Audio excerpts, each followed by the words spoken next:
دوري ايه؟ انا شايفة الشباب في المجتمع ازاي؟ يبقى اول فايدة من فوائد السياسات الوطنية للشباب تعبر عن رؤية المجتمع الواضحة تجاه الشباب.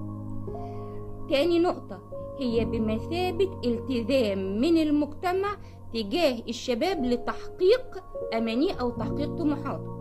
أنا لما بحط السياسات دي وأنا وضعها، فأنا دي اعتراف مني أو التزام مني أو التزام من المجتمع تجاه الشباب لتلبية احتياجاته. ثالث حاجة، تساعد الشباب في وضعه في صورة محترمة وصورة قومية لخدمة المجتمع. رابع حاجة، تخلق إطار مشترك للعمل الاجتماعي.